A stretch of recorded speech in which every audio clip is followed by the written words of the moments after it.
금요 이진 예배에 나오신 여러분 모두를 환영합니다. 우리 함께 묵상 기도하시면서 예배로 나아가시겠습니다.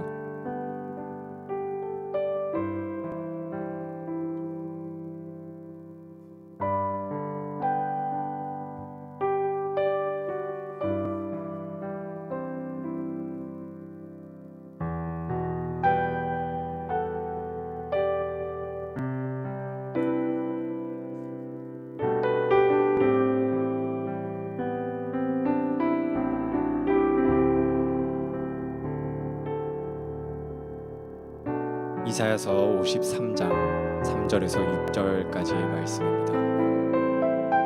함께 읽겠습니다.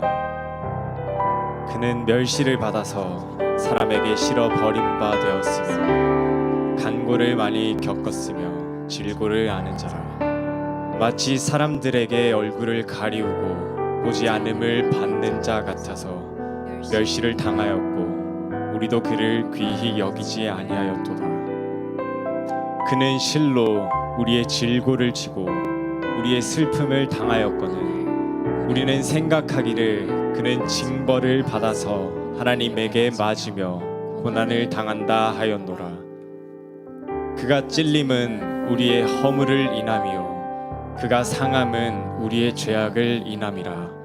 그가 징계를 받음으로 우리가 평화를 누리고 그가 채찍에 맞음으로 우리가 나음을 입었도다. 우리는 다 양 같아서 그를 행하여 각기 제 길로 갔거늘 여호와께서는 우리 무리의 죄악을 그에게 담당시키셨도다. 아멘. 함께 찬양하시겠습니다. 십자가를 참으신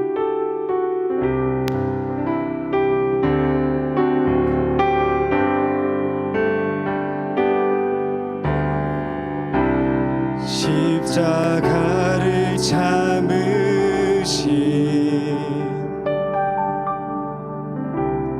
어린 양 예수, 내 죄 씻어주시고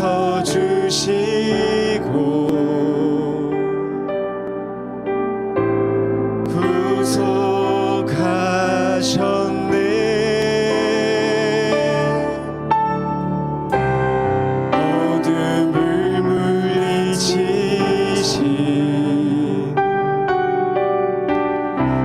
세상의 빛 예수, 영광의 빛 비추사 자유케 하시네.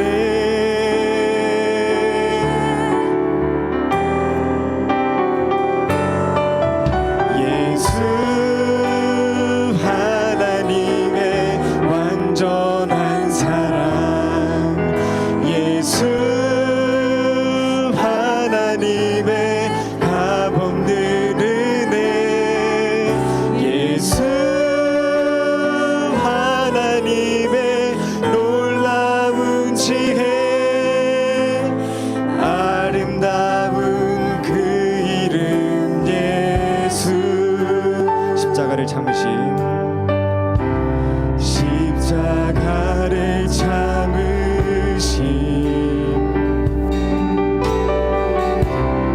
어린 양 예수,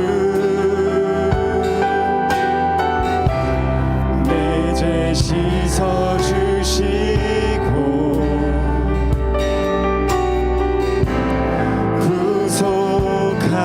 구속하셨네.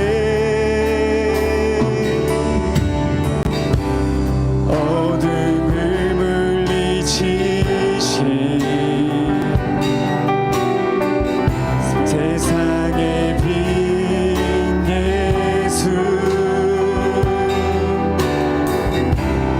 영광의 빛 비추사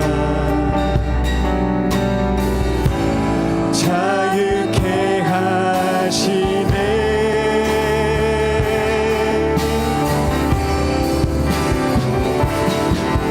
예수 하나님의 완전한 사랑,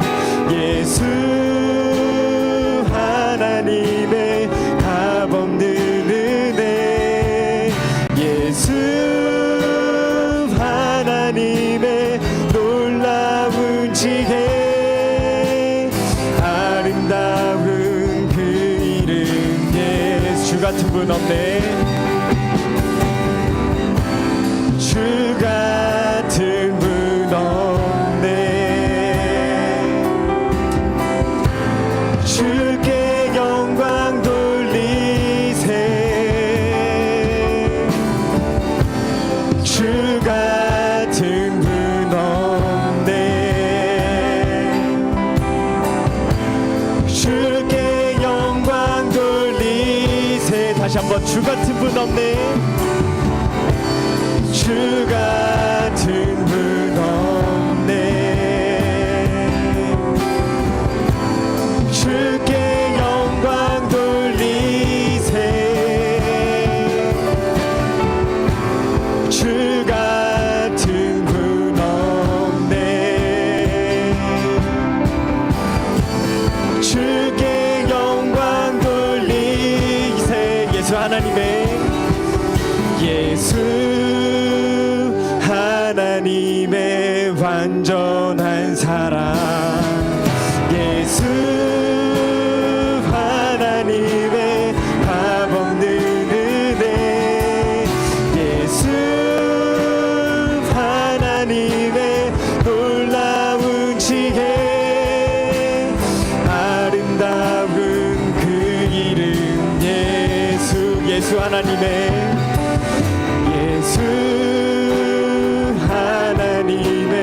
완전한 사랑 예수 하나님의 값없는 은혜 예수 하나님의 놀라운 지혜 아름다운 그 이름 예수 하나님의 하나님의 완전한 사랑 예수 하나님의 값없는 은혜 예수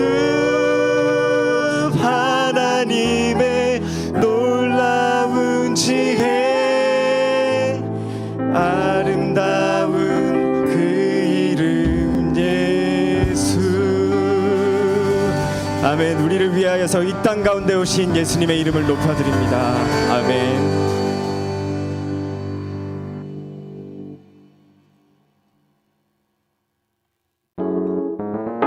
우리 다 함께 내가 늘 의지하는 예수 찬양하시겠습니다.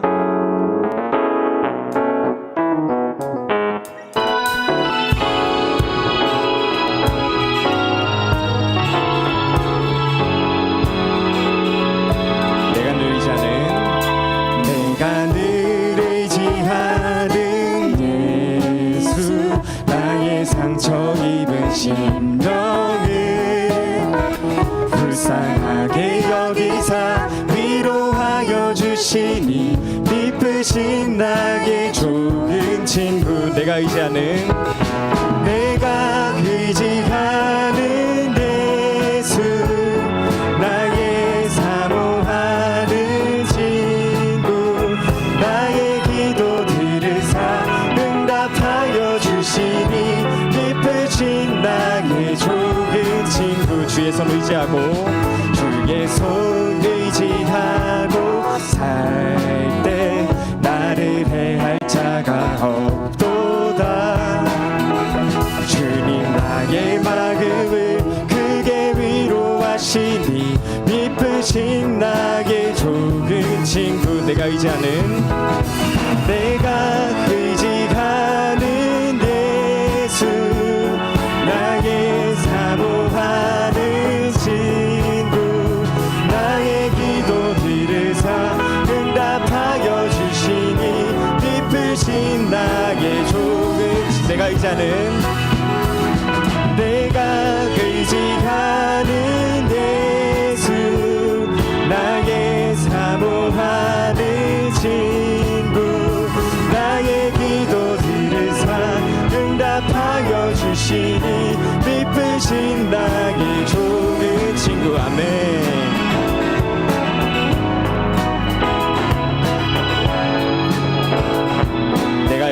건너가서 내가 요단강 건너가며 마음이 두려워서 떨 때도 주가 인도하시니 어찌 두려워하랴. 이쁘신 나의 좋은 친구. 이후 천국에 올라가서 모든 성도들과 다 함께 우리들을 구하신 주를 찬양하리라. 이쁘신 나의 좋은 친구. 아멘. 내가 의지하는 예수, 나의 사모하는 친구, 나의 기도들을 응답하여 주시니 기쁘신 나의 좋은 친구. 내가 의지하는 예수, 나의 사모하는 친구, 나의 기도들을 응답하여 주시니 기쁘신 나의 좋은 친구.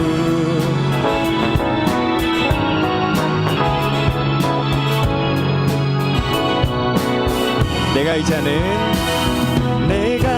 의지하는 예수, 나의 사모하는 친구, 나의 기도들을 응답하여 주시니 기쁘신 나의 좋은 친구. 내가 의지하는 예수, 내가 의지하는 예수, 나의 사모하는 친구, 나의 기도들을 응답하여 주시니 기쁘신 나의 좋은 친구. 아멘.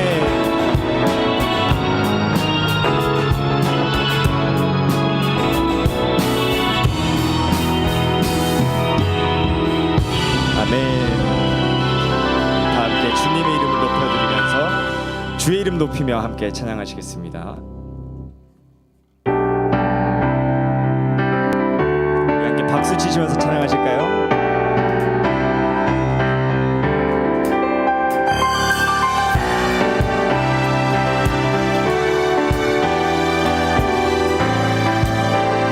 함께 찬양하겠습니다. 주의 이름 높이며, 주의 이름 높이며 주를 찬양하나이다. 나를 구하러 오신 주를 기뻐하나이다.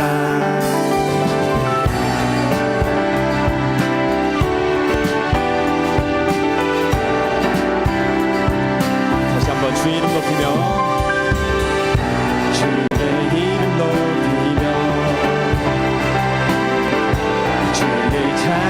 찬양하나이다. 나를 구하러 오신 주를 기뻐하나이다.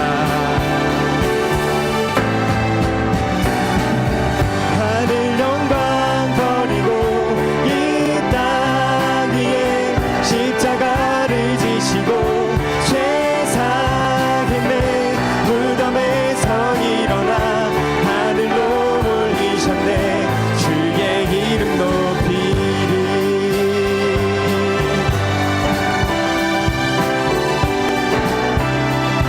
다시 한번 주의 이름 높이며 주의 이름 높이며 주를 찬양하나이다.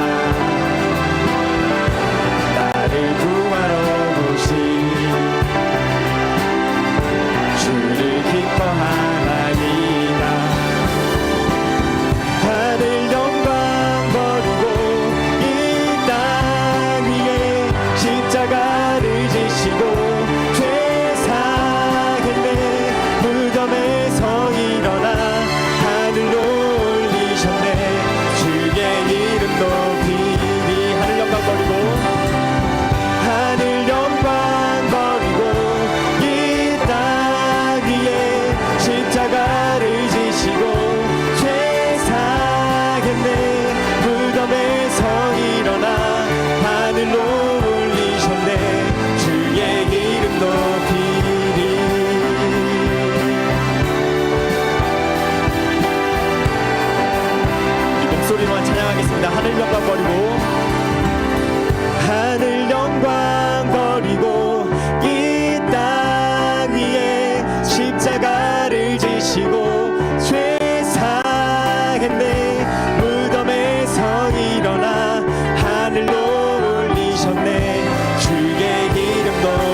메시아에서 이 땅 가운데 오신 주님의 이름을 찬양합니다.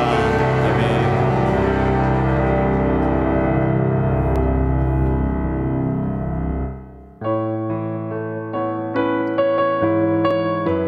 우리 함께 주님의 다시 오심을 고대하면서 언젠가 주님을 뵙고 우리가 이 찬양을 부르길 기대하면서 함께 찬양하셨으면 좋겠습니다. 우리 보좌 앞에 모였네. 우리 보좌 앞에 모였네. 함께 주를 찬양하며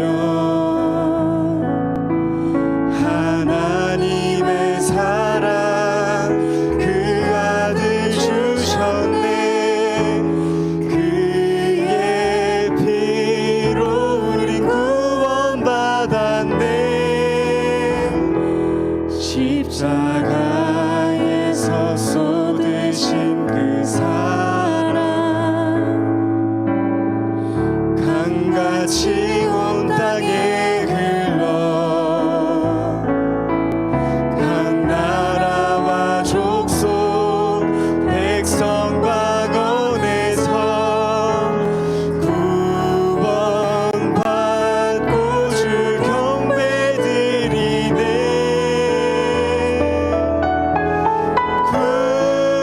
구원하심이 보좌에 앉으신 우리 하나님과 어린 양께 있도다.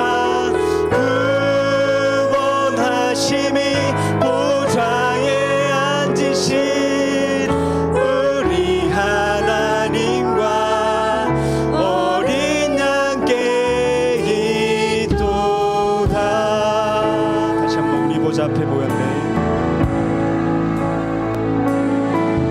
우리 보좌 앞에 모였네. 함께 주를 찬양하며 하나님의 사랑 그 아들 주셨네. 그의 피로 우린 구원받았네. 십자가에서 쏟으신 그 사랑 강같이 온 땅에 흘러 각 나라와 족속 백성과 권에서 구원받고 주 경배드리네. 구원하심이 보좌에 앉으신 우리 하나님과 어린 양께 있도다. 구원하심이 보좌에 앉으신 우리 하나님과 어린 양께 있도. 구원하심이 보좌에 앉으신 구원하심이 보좌에 앉으신 우리 하나님과 어린 양께 있도다. 구원하심이 보좌에 앉으신 우리 하나님과 어린 양께 있도. 구원하심이 보좌에 앉으신 구원하심이 보좌에 앉으신 우리 하나님과 어린 양께 있도다. 구원하심이 보좌에 앉으신 우리 하나님과 어린 양께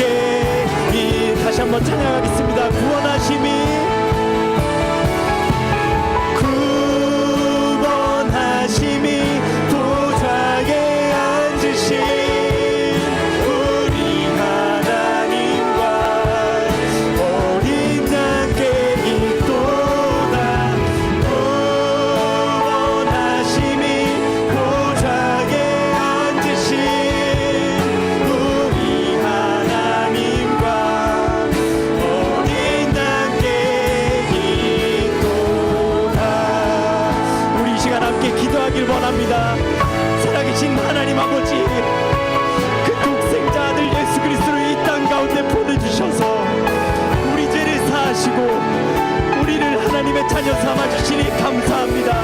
하나님께 이 영광에 감사함, 하나님의 이 사랑에 감사하면서 정말 우리의 죄를 고백하고 정말 이 예수 그리스도를 우리의 구세주로 날마다 하나님의 이 십자가의 은혜에 감사하면서 살게 해달라고 우리 이 시간 함께 주여 부르짖고 기도하시겠습니다.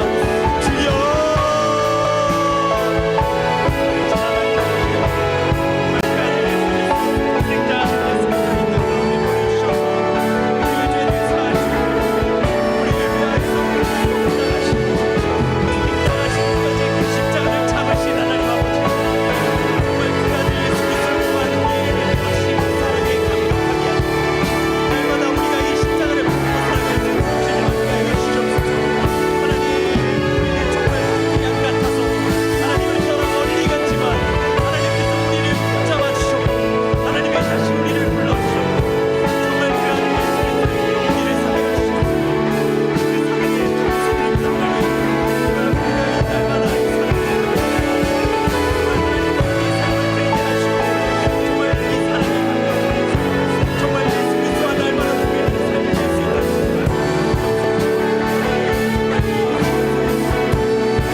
하나님 참으로 감사합니다. 이 시간 주 앞에 나와 예배하며 찬양하며 기도할 수 있도록 인도하여 주시니 감사합니다.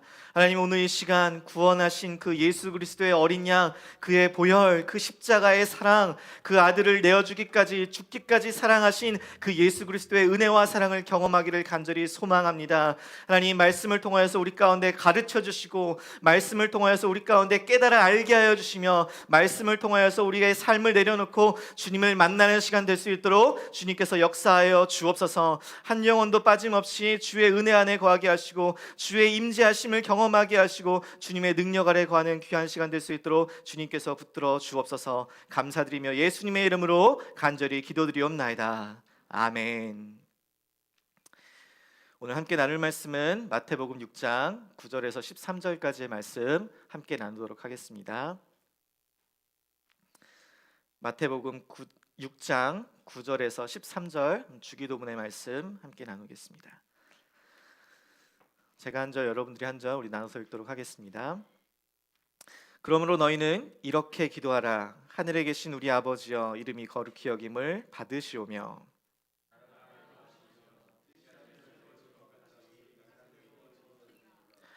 오늘 우리에게 일용할 양식을 주시옵고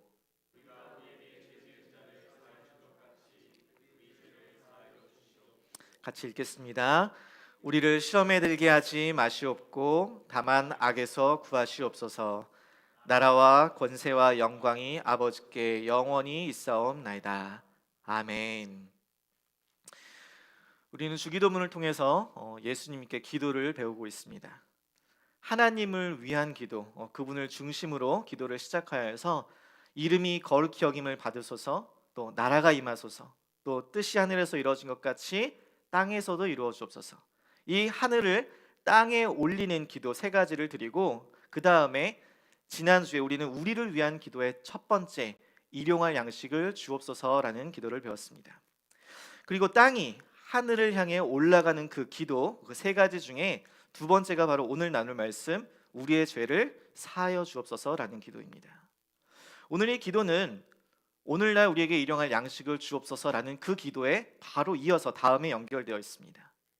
이것은 전지전능하신 하나님, 무소부재하신 하나님, 그 나의 아버지 되시는 하나님께 우리에게 필요한 그 양식을 가장 먼저 구하지만, 그와 동시에 인간에게 일용할 양식이 필요한 것만큼 인간에게는 용서가 있어야 살 수 있다는 것을 의미합니다. 사실 영적인 존재인 인간에게 떡보다는 용서받음이 훨씬 필요한 것입니다. 용서받음이 없이 우리가 아무리 풍족한 떡을 가지고 있다 한들 그것은 복이 아니기 때문입니다. 용서받지 못한 죄인이 감옥에서 매일매일 일용할 떡을 먹을 수 있다고 해도 그것이 위로가 될까요? 감옥에서 아무리 먹을 걱정 없이 산다고 해도 그 죄수에게는 감옥에서 해방되어서 참된 용서와 자유를 누리는 것이 그 어느 것보다 가장 원하는 것처럼 우리의 삶 가운데 일용할 양식도 매우 중요하고 그렇지만 필요하지만 그보다 내 마음의 평안과 용서받음, 참된 자유함을 누리는 것이 더 중요한 것입니다. 죄로 인한 마음의 고통, 번뇌함, 또 억눌림으로 인하여서 또 깊은 슬픔과 좌절에 빠지게 되면 어떠한 삶의 의욕도 다 사라지고 또 식음을 전폐하는 것들을 그런 걸 보게 되죠. 우리 또한 그럴 때가 있습니다. 그런 걸 보면 우리에게 정말로 필요한 것은 육체의 삶을 평안히 살 수 있는 일용할 양식보다 우리의 영혼을 평안케 하는 죄사함의 용서라는 것입니다. 그래서 저는 오늘 이 우리의 죄를 사하여 주옵소서라는 이 구절을 통하여서 우리의 삶에 이렇게 중요한 이 죄사함을 받는 용서에 대해 나누면서 용서는 무엇을 의미하는지, 또 용서는 왜 필요한지, 또 용서는 어떻게 해야 하는지 이 세 가지를 함께 살펴보고자 합니다. 첫 번째, 용서는 무엇을 의미할까요? 용서라는 것은 누군가 나에게 잘못을 했을 때, 또 나에게 피해를 주었을 때 그에 대해 벌을 주지 않고 그것을 덮어주고 받아주는 것을 의미합니다. 그러니까 용서는 누군가 나에게 잘못을 했을 때, 누군가 나에게 피해를 주었을 때라는 전제를 두고 있기 때문에 우리는 용서의 의미를 바르게 이해하기 위해서 죄라는 것을 먼저 살펴보아야 합니다. 성경은 죄를 율법 위반, 탈선 또는 결점 또는 배신, 목적 상실 등으로 묘사를 합니다. 그런데 오늘 예수님께서 가르쳐주신 이 기도에서 우리는 죄에 대한 특별한 시각을 볼 수 있습니다. 보통 죄는 이 실패, 결점이라는 의미를 가진 헬라어 하마르티아라는 단어를 쓰는데 예수님께서 여기서는 다른 단어를 쓰십니다. 이 단어는 지불하지 않은 빚, 넵츠를 의미하는 단어를 씁니다. 그래서 본문의 이 죄라는 단어에 여러분 성경을 보시면 이하고 이렇게 괄호로 위첨자가 되었는데 그 밑에 주석을 따라가 보시면 이렇게 있습니다. 우리에게 빚진 자를 탕감하여 준 것 같이라고 이렇게 해석하는 것을 볼 수 있습니다. 여러분, 그렇다면 왜 죄라고 번역되는 일반적인 단어 대신에 예수님께서는 이 빚이라는 단어를 사용하셨을까요? 그것은 누구에게 죄를 짓는 것은 그 사람에게 빚을 지는 것과 같다라는 것을 의미합니다. 빚은 우리가 갚아야 할 것을 갚지 못하거나 돌려주지 못할 때 생깁니다. 여러분들은 빚을 져보신 적이 있으신가요? 빚을 져본 뿐만 아니라 너무 많이 져서 문제죠, 그죠? 자본주의 이 사회에서 살면서 이런 빚을 지지 않는 사람을 찾는 것이 더 어렵습니다. 여러분, 왜냐하면 이 사회는 빚을 지라고 빚을 권하는 사회이기 때문입니다. 미국 사회에서 크레딧 스코어를 올리기 위해서 제일 좋은 방법이 뭐예요? 론을 받는 것이에요. 대출을 받아서 그것을 정해진 기간 동안 꾸준히 해서 잘 갚으면 크레딧 스코어가 올라갑니다. 그렇게 해서 크레딧 스코어가 올라가면 어때요? 크레딧이 좋아지니까 더 많은 대출을 받을 수 있습니다. 집을 사기 위해서 대부분 또 론을 받을 수밖에 없고, 또 자녀들이 이제 대학을 가게 되면 또 론을 받을 수밖에 없어요. 그러니까 이 사회는 계속 빚을 지라고 권하는 사회예요. 이로 생기는 문제가 뭐냐면 빚을 지는 것을 아무렇지 않게 생각한다는 것이 문제예요. 빚을 지으면 크레딧 스코어도 올라가고 더 많은 대출도 받을 수 있으니까 더 좋게 보인다는 것이에요. 그래서 더 빚을 내고 그걸로 또 더 많은 빚을 내고 속된 말로 카드 돌려막기라는 위험한 모험을 하게 되기도 합니다. 그런데 그렇게 만만하던 빚이 어느 순간 그 한계를 벗어나서 우리를 감당할 수 없게 되면 숨을 쉴 수 없을 만큼의 그 중압감에 우리는 사로잡히게 되는 것이에요. 여러분, 죄가 바로 이와 같다라는 것이. 이 사회가 계속 빚을 지도록 권하듯 요즘 사회는 계속 우리로 하여금 죄를 짓도록 권합니다. 요즘 많은 미디어에서 죄를 짓는 것이 더 멋져 보이게, 또 패기가 있어 보이고 또 그런 삶을 부추기는 그런 모습들을 보이곤 해요. 그러다 보니까 사람들 다 그러니까 죄를 아무렇지도 않게 생각하고 오히려 정당화하고 합리화시킬 때가 너무 많다라는 것이에요. 소수자의 인권 보호라는 이름 아래 죄를 죄라고 이야기하지 못하는 사회가 되고 있어요. 그것을 오히려 그들의 선택이라고 이야기하는 사회가 되고 있다는 것이에요.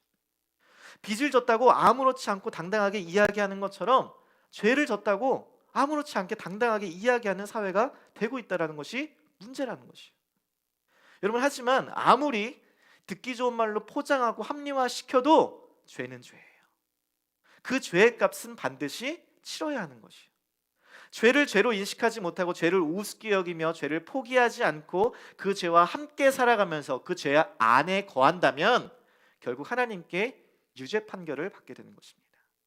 문제는 우리가 죄인으로서 이 빚을 갚아야 하는데도 죄값을 치를 능력이 없다라는 것이 문제예요.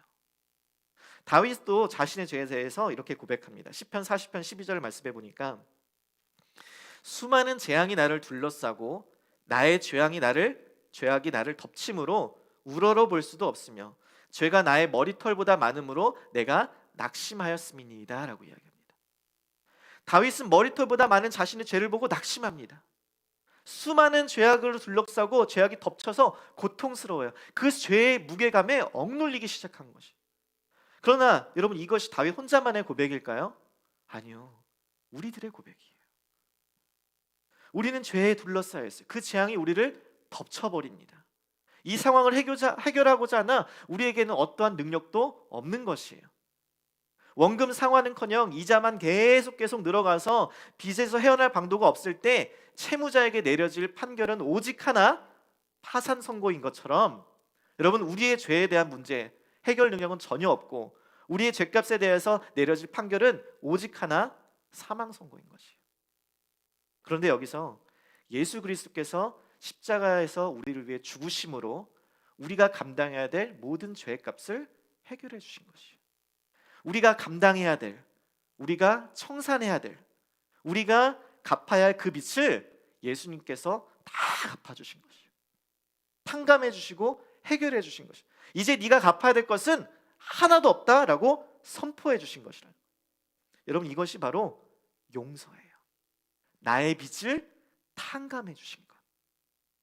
전에 뉴스를 보니까 미국의 영향력 있는 흑인 자선가 로버트 스미스는 애틀랜타 조지아에 있는 역사와 전통화를 자랑하는 흑인 대학인 모어하우스 칼리지 대학교 이 졸업식 축사 연설에 나섰습니다. 그가 그 연설에서 이 나라에서 8대간 이어진 우리 가족의 대표로서 여러분의 앞길에 소량의 연료를 대드리겠다라고 이야기하면서 자신이 2019년도의 졸업생으로서 우리 가족은 학우들의 학자금 대출 부담을 덜어드리고자 합니다 라고 졸업식 때 연설을 하게 된 거예요. 그리하여서 약 400여 명의 졸업생들이 이 혜택을 누리게 되어서 약 총 120억 정도의 규모의 융자빚을 모두 탕감받게 된 거예요. 이 소식을 듣고 저는 바로 이런 학교 가고 싶다. 그 학생 중에 한 명이 에론이라는 사람이 이번 소식에 기쁨의 눈물을 흘리면서 이야기합니다. 경영학을 전공했던 그는 20만 달러, 약 2억 4천만 원에 가까이 되는 융자빚에서 벗어나게 된 거예요. 그는 믿을 수 없어, 막 심장이 멎는 듯했고 감격의 눈물을 흘렸다고 합니다. 엄청난 부담을 지고 있었는데 그게 다 사라졌기 때문이라는 거예요. 여러분, 이처럼 우리가 감당해야 될 빚, 우리가 청산해야 될 빚, 우리가 갚아야 될 그 빚을 모두 탕감받은 것처럼 이 용서란 우리가 감당해야 될 죄의 값, 우리가 청산해야 될 그 죄의 값, 그 모든 죄의 값을 주님으로부터 탕감받는 것을 의미하는 것이에요. 깨끗하게 해결받는 것. 그것이 바로 예수 그리스도께서 우리에게 보여주신 죄 사함, 용서라는 것인 줄 믿습니다. 자, 그렇다면 이 용서에 대해서 우리는 중요한 질문을 한 가지 던지게 됩니다. 왜 우리가 이 용서가 필요하냐라는 것이요. 우리가 빚을 탕감받는 것, 그것이 용서라는 것을 알았어요. 그리고 예수 그리스도께서 십자가에서 우리의 죄값을 탕감해 주신 것, 치루어 주심으로 우리가 용서받는 것을 알았습니다. 그런데 왜 예수님은 오늘 이 주기도문에서 우리에게 우리의 죄를 사하는 용서를 구하는 기도를 하라고 이야기하시는 걸까요? 아까 서론에서 이야기한 것처럼 일용할 양식을 주시옵고라는 이 기도와 우리의 죄를 용서해 주옵소서라는 이 기도는 두 가지는 연결되어 있습니다. 접속사 그리고라는 단어로 하나로 연결되어 있어요. 즉 이것은 우리의 육신의 건강을 위해서 일용할 양식이 필요한 것처럼 우리의 영혼의 건강을 위해서 일용할 용서가 필요하다는 것을 이야기합니다. 그런데 우리의 질문은 이거예요. 이미 우리가 예수님께 용서를 받았고 죄사함을 받고 나는 의롭게 되었는데 왜 이 기도를 계속해야 되냐라는 것이에요. 우리가 아까 전에 보았던 이 죄라는 단어는 부채라는 단어로 죄라는 빚을 의미하는 단어로 했었죠. 그런데 이 단어 자세를 자세히 이 단어를 보면 이 단어는 복수로 되어 있습니다. debts래요, debts. 그러니까 정확히 해석하자면 우리가 우리에게 죄들을 빚들을 지은 자를 사하여 준 것 같이 우리의 진 죄들을 빚들을 용서해 주옵소서라고 기도하는 것이에요.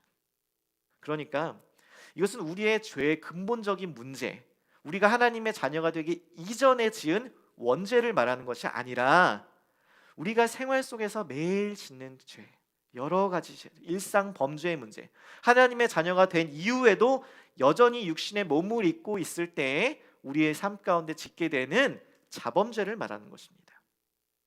우리가 예수님을 믿고 난 후에 우리가 의롭게 되었으니까 우리가 이제 더 이상 죄를 안 짓나요? 아니죠. 우리가 하나님의 자녀가 된 이후에도 여전히 죄를 짓습니다. 영생을 얻었고 성령이 우리 안에 있어도 우리는 여전히 죄와 싸우게 돼요.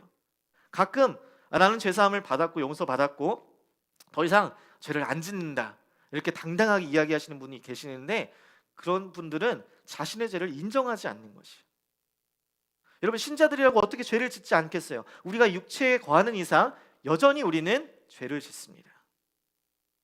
역시 매일매일의 삶 가운데서 여전히 매일매일의 삶 가운데서 죄를 짓기 때문에 이 수많은 죄에 대해 매일매일 죄사함, 용서를 하나님 앞에 구해야 하는 것이에요. 요한복음 13장에 보면 예수께서 어느 날 제자들의 발을 씻기시면서 베드로와 이야기를 하시는데 베드로의 차례가 되자 베드로가 이렇게 얘기합니다. 주님 어떻게 주께서 제 발을 씻기세요? 라고 한 거야. 그랬더니 예수님께서 하시는 말이 내가 너를 씻기지 아니하면 너와 내가 상관이 없다라고 이야기합니다.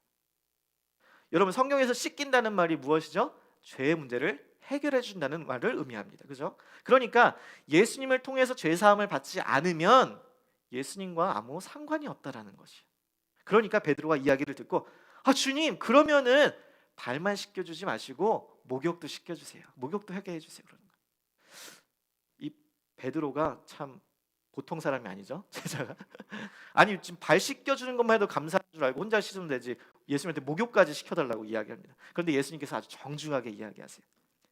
이미 목욕한 자는 발밖에 씻을 필요가 없느니라 라고 이야기하십니다. 그런데 여기서 우리가 중요하게 발견한 것이 뭐냐면 씻음에는 목욕과 발 씻음이라는 두 가지 씻음이 있다는 것이에요. 주님은 목욕은 되풀이할 필요가 없다라고 이야기하십니다. 여러분 이것을 문자적으로 해석해서 주님이 안 씻어도 된다고 이렇게 해석하시면 안 됩니다.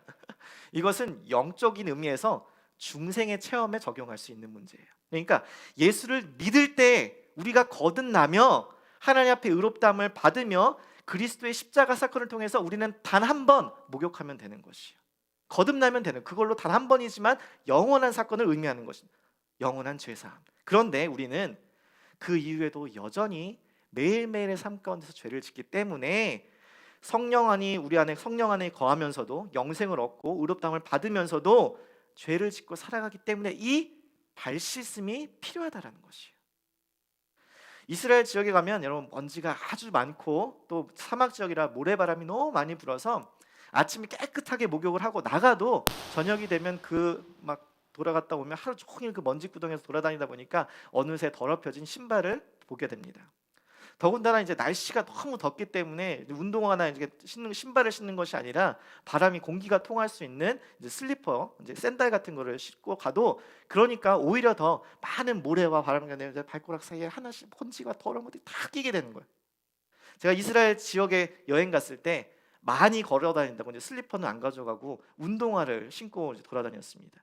그러니까 하루 종일 이제 돌아다니다가 이제 저녁에 딱 들어와서 운동화를 딱 벗으면 숨겨왔던 나의 아름다운 발냄새, 그 향기로운 발냄새가 너무 지독해서 내 발냄새 내가 감당이 안 되는 그런 순간들을 맞이할 때가 있습니다.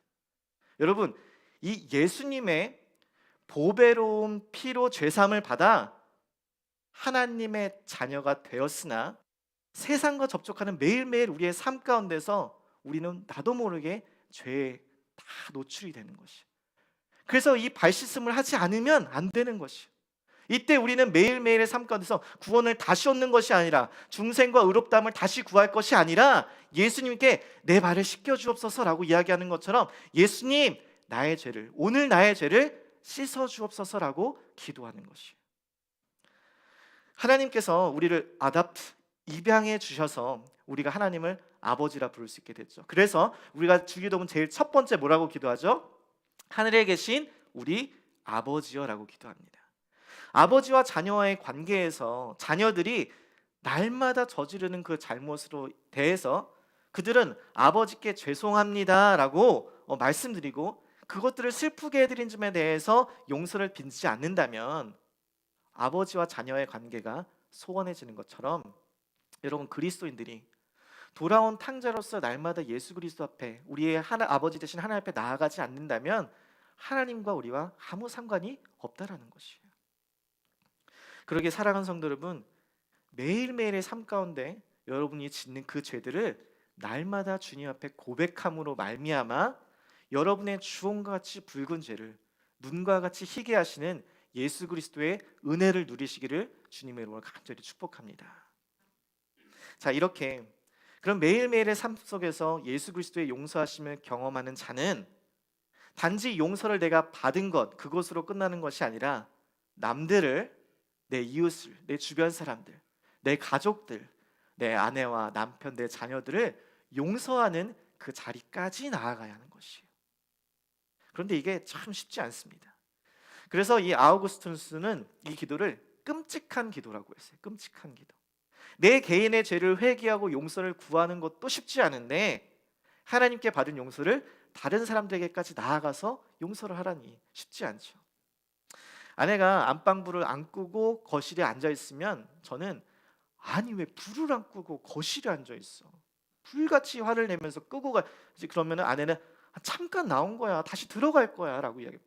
용서가 안 되는 거야. 나오면 불을 꺼야지 왜 불을 안 꺼? 막 이렇게 돼. 그러다가 제가 이제 어디 밖에 나갔다가 들어오면 문을 이제 안 잠그고 깜빡하고 이제 들어오면 아내가 아니 왜 문을 안 잠그고 다녀? 문을 잠궈야지. 그러면 아니 그럴 수도 있지. 안 잠글 수도 있지. 하나님이 지켜주시잖아.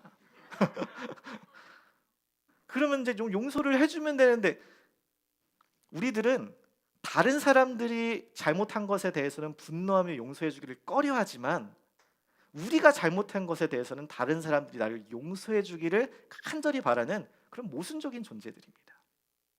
더군다나 전에는 용서를 해주는 사람에 대해서는 존경심을 표했지만 요즘은 용서를 해주는 사람을 자신의 권리를 표현하지 못하는 사람, 저런 일을 당해도 그냥 용서해주다니 바보다, 멍청하다, 어리석다라고 이렇게 비아냥대고 조롱하는 시대가 되고 있습니다.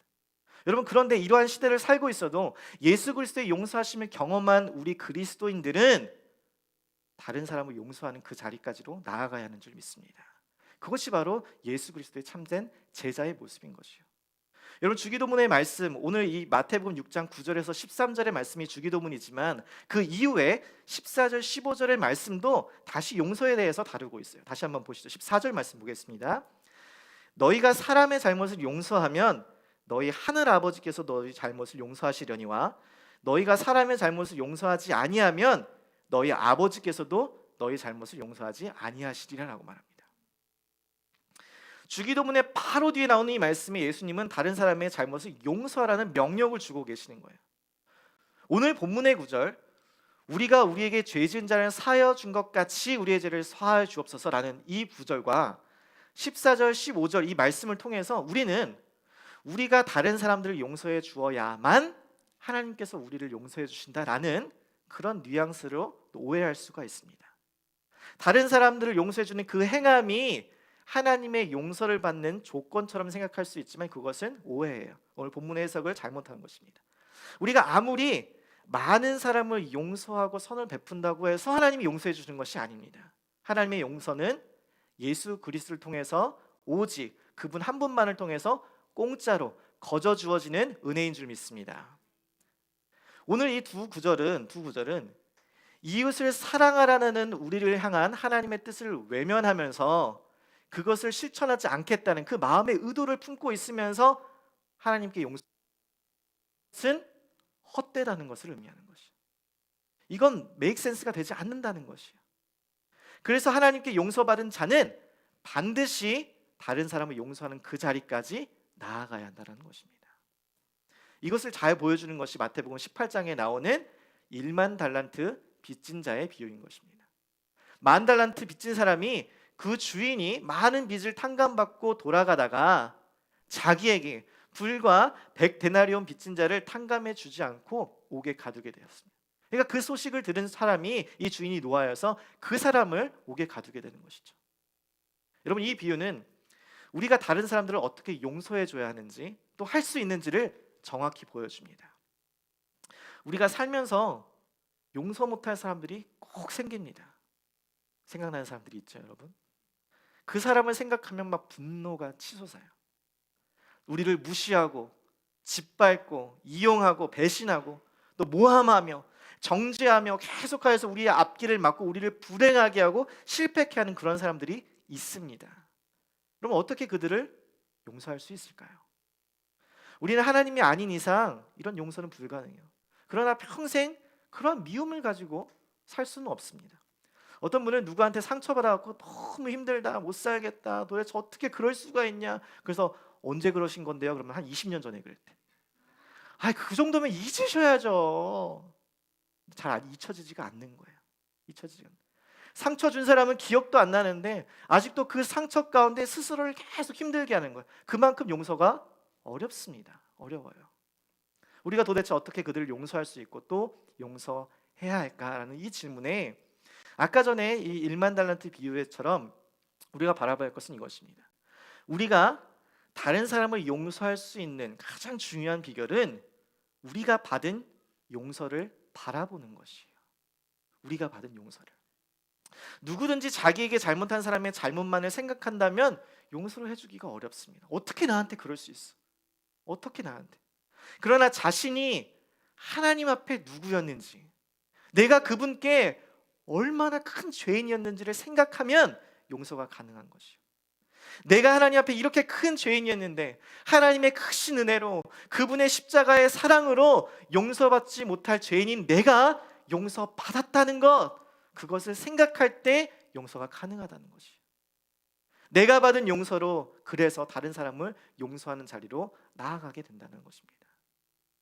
저희 딸들이 놀다 보면 이제 둘째는 또 이제 자신의 의지가 생기고 의견이 생기다 보니까 의견 충돌이 이제 생기고 다툴 때가 있습니다. 둘이 다른 걸 가지고 놀면 되는데 꼭 같은 걸 가지고 놀아서 꼭 싸움이 이제 발생을 하게 되죠.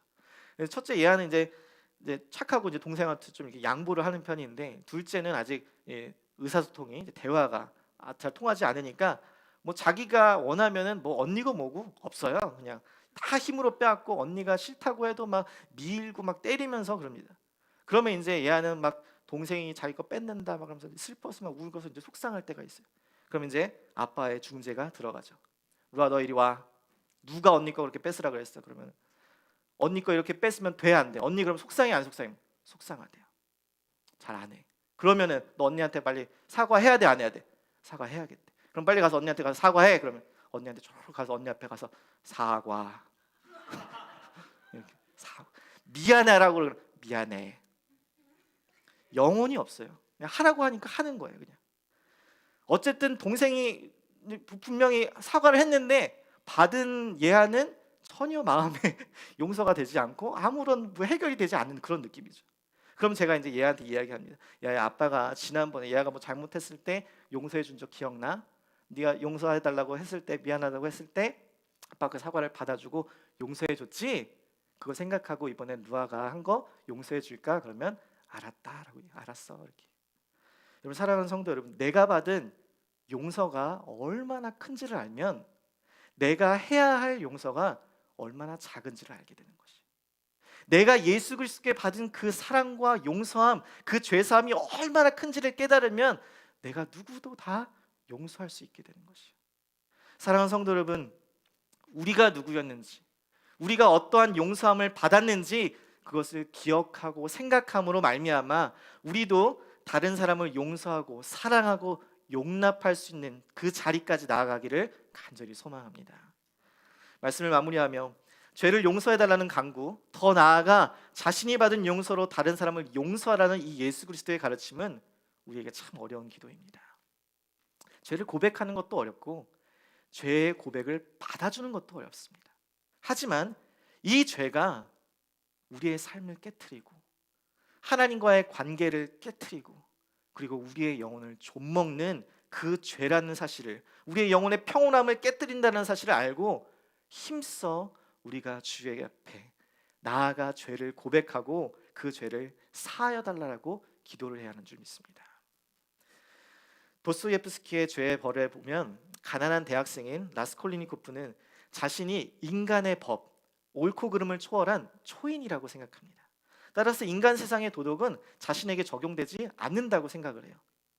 그리고 탐욕스러운 전당포 주인인 노마를 죽여서 돈을 빼앗고 그 돈으로 가난한 사람들을 구제하겠다는 망상에 차 있습니다. 그래서 도끼로 잔혹하게 그 노파를 죽였고 그 광경을 목격한 노파의 동생도 죽이고 맙니다. 그러나 그는 즉시 죄책감에 빠지게 돼요. 자신은 자유인이라고 초인이라고 생각하면서 살인을 저질렀지만 심지어 자신이 빨리 잡히길 바라는 마음까지 들 정도로 자유를 잃어버리게 됩니다. 그러던 중 우연히 알게 된 매춘부 소냐와의 사랑으로 인해 자신의 죄를 참회하고 자유를 얻게 됩니다. 그는 스스로를 초인이라고 믿었지만 소설 마지막 부분에 이렇게 고백합니다. 바로 제가 그때 고리 대금업자 노파와 그의 여동생 리자베타를 도끼로 살해하고 돈을 훔친 사람입니다. 자신의 죄를 고백하는 것이요. 결국 그는 그의 참회로 인해 그가 전혀 알지 못했던 새로운 자유를 알아가기로 시작했다는 그 언급으로 이 소설이 끝이 나게 됩니다. 여러분, 이 소설에서 이 라스콜리니코프가 소냐에게 자신의 죄를 처음 고백할 때, 털어놓을 때 그 고백을 듣고 나서 이 소냐가 이렇게 묻습니다. 당신은 도대체 자신에게 무슨 일을 저지른 거죠? 여러분, 왜 이렇게 말했을까요? 죄는 자기 파괴적이기 때문입니다. 죄는 죄를 저지른 사람에게 더 큰 상처를 남겨주게 되기 때문이에요. 그래서 라스콜리노코프도 이렇게 말합니다. 내가 과연 노파를 죽인 걸까? 아니면 나를 죽인 걸까? 사랑하는 성도 여러분, 우리의 죄를 고백하지 않고 그 죄에 대한 용서를 받지 않는 것은 결국 내 영혼을 죽이는 것이에요. 여러분의 매일매일의 삶 가운데 지은 죄를 주 앞에 고백하고 하나님께 용서를 구하시는 저와 여러분의 삶이 되기를 간절히 소망합니다. 그리고 그 받은 용서로 다른 사람을 사랑하는 그 자리로 나아가기를 주님의 이름으로 간절히 권면합니다. 오늘 이 시간 함께 찬양하며 우리 주의 은혜를 묵상하며 나아가겠습니다.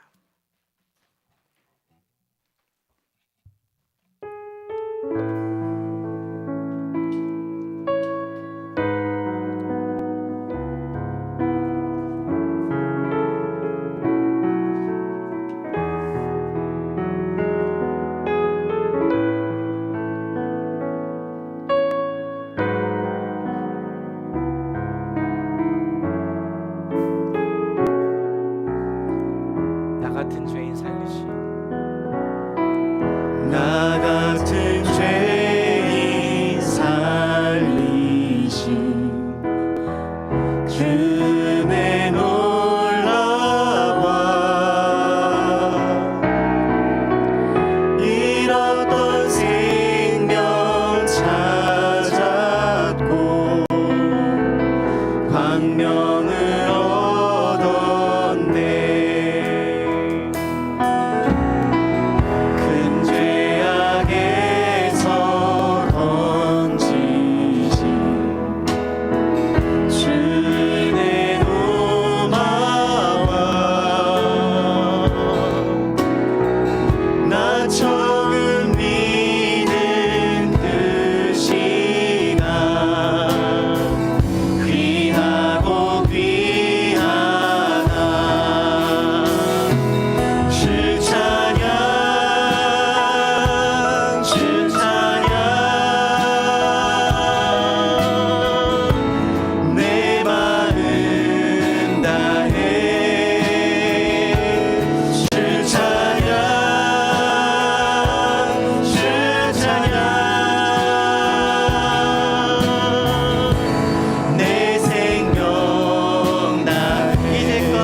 이제껏 내가 산 것도 주님의 은혜라. 또 나를 장차 본향에 인도해 주시니 거기서 우리 영원히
이름 우리 구주 예수 그리스도의 은혜와 하나님 아버지의 한량없는 사랑하심과 성령 하나님의 교통하심이 오늘 이 자리에 나와 매일매일의 삶 가운데 예수 그리스도의 용서하심을 간구하는 모든